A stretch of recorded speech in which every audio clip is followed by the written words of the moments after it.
Welcome to the 2's review from a wet, dreary, miserable Fifth Third. It was bleak. It was bleak. It was fun, but it was bleak. John here, Jarrett there, and we'll hear from Jeff Larentowicz, who was up here in the booth for color again. He'll be back in 2 weeks for the home regular season finale against Lou City because we've yet to figure out how to clone Jason. Yeah, well, we're working on it. Yes, we are. The first results have been not only bad, they've been disturbing. Yes, the cloning aspect. Yes, the cloning has been disturbing. Yes. You don't want to know. We're not going to go into that detail. No. It's not safe harbor hour yet. No, it's not. So when you look at this match, it came down to, I guess we can just take it from 45s. Yeah. And it was one mistake. It was an awful giveaway. Awful giveaway that created the first goal on the board for Atlanta United 2 in the 11th.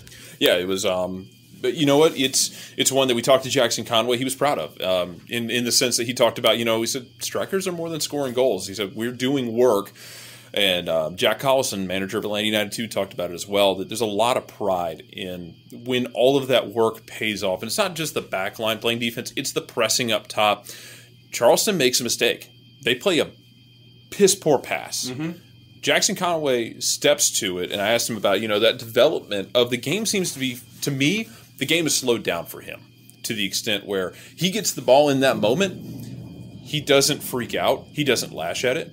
It almost looks like he just takes it quickly, but I think for him it did slow down in that moment. He was confident, he was calm. You could see there was a moment of thought. Yeah, he thought about it, but that thought is faster. There's not. He's playing and thinking faster. Not to say that he's trying to rush everything, but everything is just slowed down for him, and it was a very impressive finish. And you know what? You take those gift goals in these situations, especially on a night like this. We've talked about this with the first team playing in situations like this. If the field might be a little bit sloppy later, the conditions aren't great, you want to get that early goal.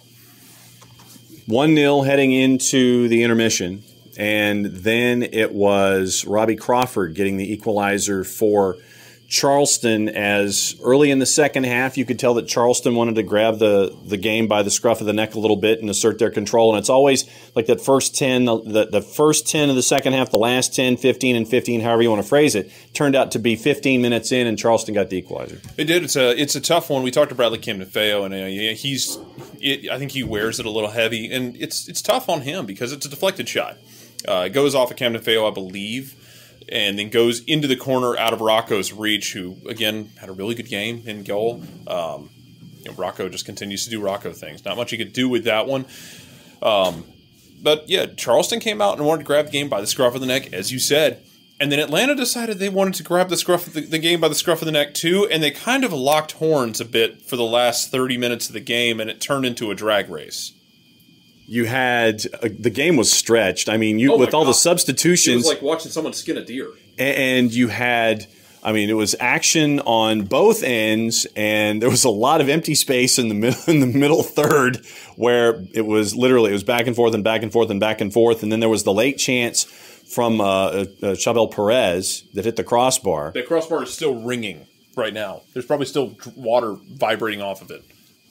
And by the end of it all, the 10th time that these two teams have played, it is the third time that they've drawn. So both teams that are chasing after, Atlanta United 2 is 5 losses. Coming in, it was 2 wins, 2 draws, 5 losses.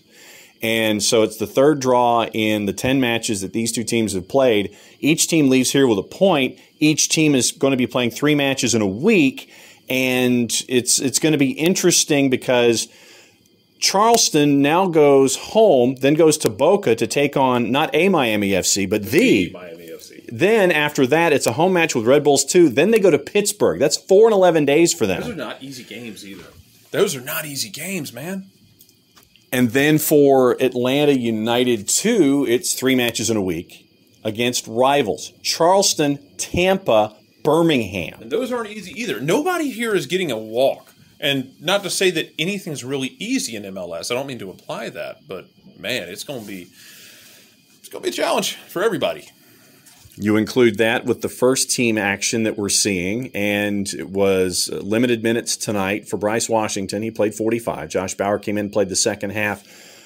Jeff and I were talking on the broadcast, and we'll hear from Jeff Larentowicz here in just a little bit, about Noah Cobb. 16 years old, being thrown into the fire at the back. It was his 4th start of the year, I think, and he's getting comfortable back there.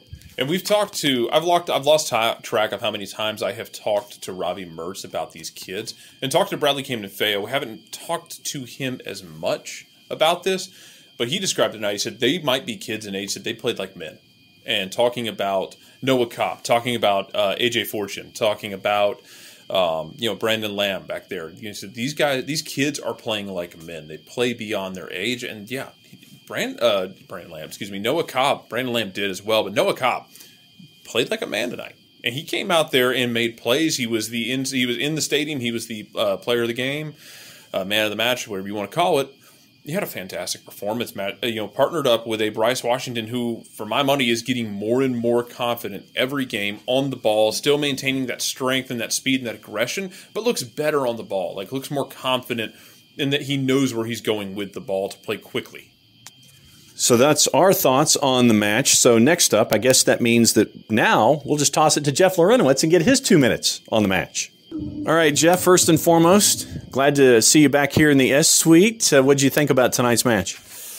I don't know. It just seems like more of the same for Atlanta United. They don't find a way to win games, close games out. I think that tonight was a little disappointing for me just because they were playing so well and then not able to get 3 points. It's an important period for them. And they'll move on. They'll play to the next game, or they'll go for the next game. But I thought this was an opportunity. And Tampa Bay coming in, it's another experienced club coming in on the weekend. 3 matches in a week's time, all here at home, all against rivals. And I know that you want to come out on the best foot possible and come out there with full points. But you look at some of the performances tonight, Noah Cobb obviously a standout for me. What about for you? Yeah, I thought Noah Cobb was good. I thought Abdoulaye Diop was very good in the middle of the field. He got the yellow card, but he was able to control himself, especially with some guys out. You're going to have to lean on these younger players, and the way that the things link up with the first team playing at the same time, you're probably not going to get any guys coming down. So Saturday's going to be a tough game. That's why it's also especially disappointing not to get 3 tonight. What'd you think about your return to the booth? Oh, it's great. I always have fun with you. No, it was fun. It was good. Always look forward to it. One more question, and it's a question that I asked you on the air. And as we're staring out here after the match is over, and we're just seeing all of this wet and rain and thick and just bleh. What's it like to play in bleh? Well, you're soaked. You have to be smart because you really have to kind of learn the field quickly. We saw those wet spots. I don't know if they were around the sprinkler heads, but then when it rains on top of that area, it gets even worse. And you just have to be smart, especially as a defensive player, because you dive in, you slip, it could be a goal. See you in 2 weeks, eh? Yes, sir. See you in 2 weeks. So let's take a look at the numbers, courtesy of our friends at SofaScore. Rocco Rios Novo punches a 7.3, and Noah Cobb, as we anticipated, a 7.2. Abdoulaye Diop there in the middle as your 6, punched a 7. Jackson Conway with the goal on the board, a 7.2. Everybody else, and Mikey Ambrose with a 7.3. Mikey was all over the place tonight. Mikey had 2 chances created tonight, or 2 or 3 chances created tonight.